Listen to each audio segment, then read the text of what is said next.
그 다시요. 이거 좀 편집.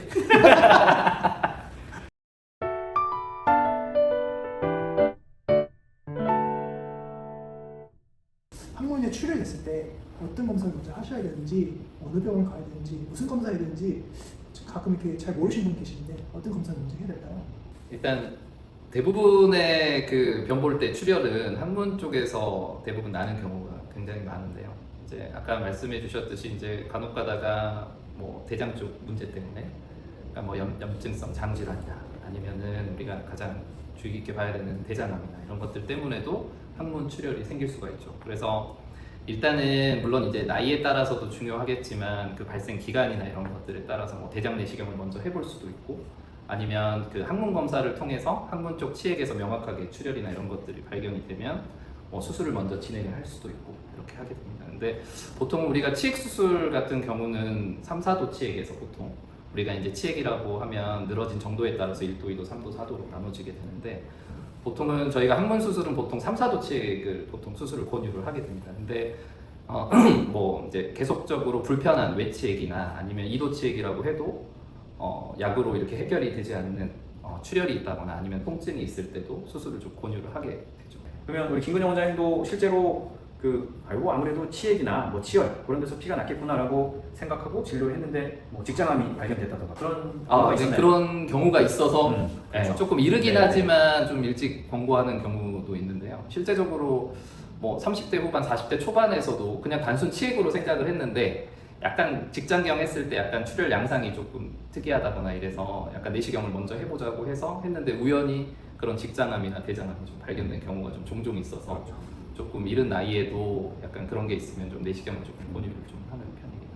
그럼 직장암에 의한 출혈과 치핵이나 치열로 인해서 항문에서 피가 나는 것과 뭐 구별할 수 있는 육안상으로 구별할 수 있는 방법이 있을까요? 일단은 그러니까 병원에 왔을 때 이제 검사장에서 약간 항문 쪽에서 나는 출혈 같은 경우는 약간 선홍색 빛으로 약간 휴지에 묻는다거나 예를 들면 그런 식으로 출혈이 좀 나는 경우, 아니면 피가 조금 뚝뚝 떨어진다거나 이제 배변 시에 그런 경우가 좀 많은데, 실제적으로 장 쪽이나 안쪽에서 출혈이 좀 나는 경우에는 약간 검붉은 피, 그 다음에 약간 점액성 물질이 섞인 그런 검붉은 피가 직장경이나 이런 검사상에서 좀 딸려오는 경우도 있고요. 그 다음에 변 볼 때도 이렇게 출혈이 보통 환자분들이 혈변이 있다고 하는데 아주 선홍색 피보다는 약간 검은색 피, 약간 좀 진한 피가 좀 나왔다. 뭐 이렇게 조금 와서 하시는 경우에 실제적으로 내시경 했을 때 좀 안 좋은 게 좀 발견되는 경우가 좀 있었던 것 같습니다.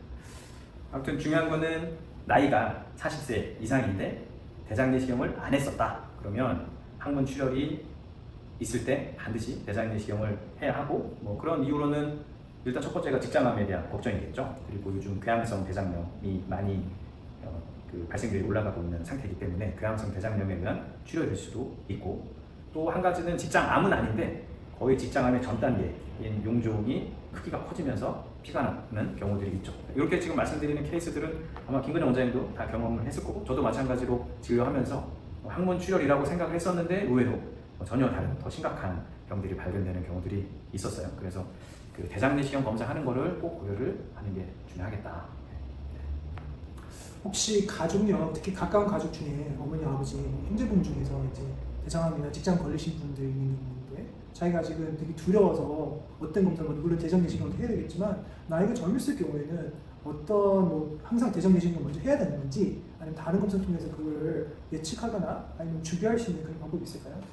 보통 그러니까 제 생각에는 그때 어떤 자료를 봤는데요. 그러니까 부모가, 그러니까 자기 아버님이나 이런 경우에 만약에 50대에 발병이 됐다 이러면 자식대에서는 한 10년 정도 일찍 내시경을 한번 좀 체크를 해보라는 그런 게 있었거든요. 권고를 그렇게 하고 있죠. 네. 그래서 그런 만약에 가족력이 있거나 이러면 나는 뭐 아직 대장 내시경을 할 나이가 아니다 이렇게 그냥 생각하는 것보다 조금 더 보수적으로 해서 그 좀 이른 나이에 좀 대장 내시경을 좀 한번 시작을 하는 게 좀 더 그런 발병이나 이런 것들을 좀 조기에 알 수 있는 방법이 되지 않을까 하는 생각이죠. 사실 오늘 저희가 얘기하는 주제가 항문 질환, 특히 치핵에 대한 내용인데 네. 항문 출혈과 그리고 그때 꼭 고려해야 될 직장암, 대장암에 대한 이야기가 나와서 자연스럽게 대장 내시경 얘기를 하게 된 건데, 원래 대장 내시경을 권고하는 표준적인 권고는 만 50세부터 대장 내시경 검사를 시작을 해라 라고 되어 있는데, 실제로 저도 환자들한테 꼭 설명을 하지만 저희 보면 40살 넘어가면서부터 아무 증상 없었는데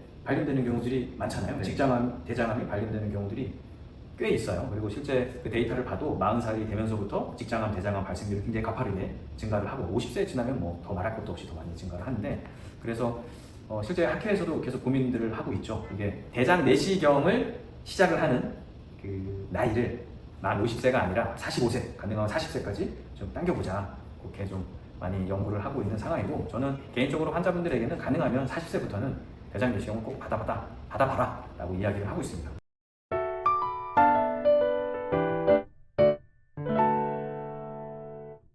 정말 이제 항문 질환이 이제 용어가 되게 그 뭐 치질이라는 표현을 많이 쓰는데 치질이라고 하면은 그게 구체적으로 무슨 질환을 얘기하는 건지 진짜 피하는 것만 치질인지 아니면 뭐가 그 냄새 나는 어떤 물질이 계속 아니면 액체가 계속 팬티 묻어나오는 걸 치질이라고 하는 건지 가끔 환자분들 헷갈릴 때가 많으신데 치질이 뭔가요?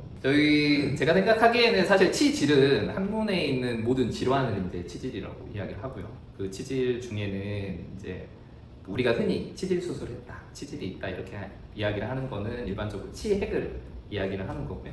그러니까 대부분의 그 병원에 오시는 분들 대부분이 증상이 뭔가가 만져진다, 튀어나왔다, 아니면 거기서 출혈이 있다 이런 경우는 대부분 치핵 환자분들이 많죠. 그다음에 이제 치핵도 있고, 그다음에 이제 항문 주변에 보름집이 차는 항문 농양도 있고, 항문이 찢어지면 치열도 있고, 그다음에 항문 농양이 발전해서 생긴 치루도 있고, 그래서 그 치질에는 그 항문과 관련된 모든 질환을 치질이라고 생각을 하시면 그렇게 이해가 좀 쉽지 않을까 생각합니다. 그럼 환자분들이 이제 보통은 생각하시는 게 치질이 있으면 수술해야 된다 이렇게 많이 생각하시는데 모든 질환 지금 말씀하시는 질환 상당히 많은데 다 수술해야 될 필요성이 있을까요? 보통은 우리가 이제 약물 치료로 가능한 게 있고 반드시 조금 수술을 요하는 그런 항문 질환이 좀 있는데요. 근데 보통은 3, 4도 치액에서 그러니까 뭔가 밀려 나왔는데 손으로 다시 밀어 넣어야 되는 정도를 보통 3도 치액이라고 이야기를 하는데 3도 이상이 되는 치액에서는 보통 수술을 권유를 좀 하고요. 물론 이제 1도, 2도 경미한 치액 같은 경우에는 약을 먼저 먹는다거나 아니면 좌욕을 한다거나 이런 것들로도 충분히 좋아질 수 있는 경우가 좀 있고요. 그다음에 이제 항문 농양이나 그 치료 같이 이제 항문에 어떻게 보면 구조적으로 완전히 이제 어떤 변형이 좀 생긴 경우에는 좀 수술적인 처치 외에는 사실 방법이 없기 때문에 그런 것들을 조금 수술을 좀 권유를 좀. 그러면 반드시 수술을 해야 되는 것은 항문 농양, 치료.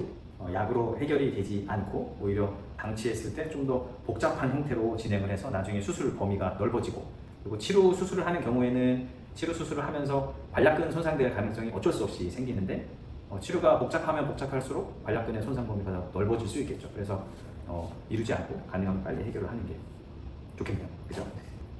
이제 관략근 말씀하셨는데 이 관략근이라는 건 우리가 변을 끊어주는 내지 변을 참을 수 있는 그 근육을 알고 있는데 그게 그렇게 손상되거나 다치게 되면 어떤 일들이 벌어질 수 있을까요? 우리가 이제 흔하게 이제 생각하는 게 변실금이죠, 변실금. 사실 변실금에서 제일 중요한 근육이 사실 외관략근인데요. 근데 실제적으로 치액 수술로 그 변실금이 생기는 경우는 거의 없다고 보시면 됩니다. 그래서 보통은 우리가 이제 치액이라는 것 자체가 항문에 있는 정상적인 혈관 조직 이외에 늘어져 있는 조직을 제거를 하는 거기 때문에 관략근을 손상시킬 그럴 경우는 거의 없다고 보면 되고요. 치액 수술 후에 환자분들이 좀 그 외래 오셔가지고 약간 컴플레인 하시는 것 중에 하나가 항문 수술 후에 항문 관략근 힘이 안 들어간다라고 이야기를 하시는 경우가 있거든요. 잘 못 참겠다. 배변을 잘 못 참겠다. 뭔가 힘을 못 주겠다. 이렇게 급하게 화장실을 가야 된다. 근데 이제 제 생각에는 아마 수술하고 나서 보통은 항문 통증이 생기게 되는데 한 2주 정도는 그런 통증 때문에 항문의 체결을 힘을 좀 못 주는 경우가 많거든요. 그래서 그것 때문에 변이 좀 묻기도 하고 그래서 이제 대부분 그런 것들은 시간이 지나면 대부분 좋아지니까 뭐 치액 수술 후에 그런 뭐 관략근 손상이나 이런 것들에 대해서 좀 걱정하시는 거는 안 하셔도 될 것 같고 그다음에 이제 간혹 가다가 항문에 힘이 조금 떨어져 있는 분들이 계세요. 그러니까 수술 전에도 그런 상태에서 일단은 항문 안쪽에 그런 혈관 조직을 제거를 한다고 했잖아요. 그런 혈관 조직이 있는데 그걸 너무 많이 제거를 하다 보면 그게 변이 이렇게 못 나오게 이렇게 좀 막아주는 역할을 했는데 이제 그런 것들이 일시적으로 좀 사라지면서 뭔가 약간 변이 좀 새는 느낌 이런 느낌을 조금 갖고 계신 분들이 좀 있더라고요. 근데 그것도 역시나 시간이 조금씩 지나면 어느 정도 좀 해결이 되는 부분이라고 좀 생각을 합니다.